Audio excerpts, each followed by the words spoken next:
আমরা যতই চেষ্টা করি না কেন আর যতই চিন্তা ভাবনা করি না কেন, ইসরায়েলের সাথে ইরান কিন্তু জয়লাভ করতে পারবে না।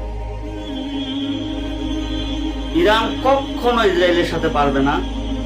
আর এটাই বাস্তব, ইসরায়েল ইরানকে ধ্বংস করে দেবে, এটাই বাস্তব।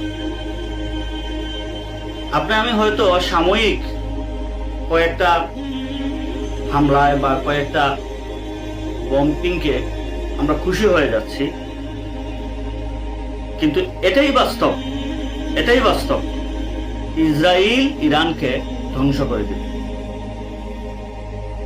ততক্ষণ না কোন মুসলিম কান্ট্রি, কোন মুসলিম দেশ ইহুদিদের, জায়নিস্টবাদীদের সাথে যুদ্ধ করে জয়লাভ করবে, ততক্ষণ পর্যন্ত পারবে না যতক্ষণ পর্যন্ত ওয়াতাসিমু বিহাবলিল্লাহি জামিআ ওয়ালা তাফাররাকু,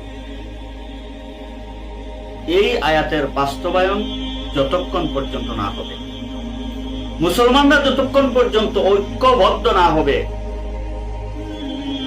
তাওহীদের উপরেই হোক আর ইসলামের উপরেই হোক, ঐক্যবদ্ধ হতে হবে।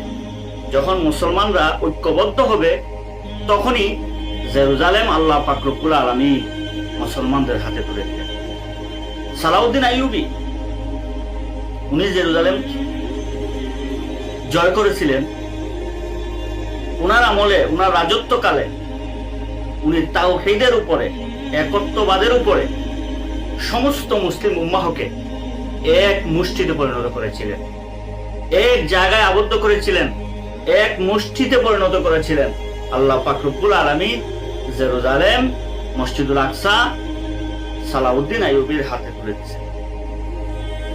হযরত ওমর ফারুক রাদিয়াল্লাহু তাআলা আনহু যখন জেরুজালেম জয় করেছিলেন, বিজয় অর্জন করেছিলেন, তখন সমস্ত পৃথিবীর সমস্ত মুসলমানরা ঐক্যবদ্ধ ছিল, শুধু মুনাফিক বাদে।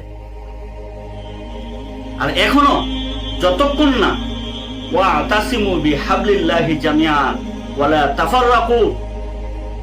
তাফাররাকু, যতক্ষণ পর্যন্ত মুসলমানরা ঐক্যবদ্ধ না হবে, ততক্ষণ পর্যন্ত ইসরায়েল মুসলমানদেরকে ধ্বংস করতে থাকবে, ধ্বংস করতে থাকবে।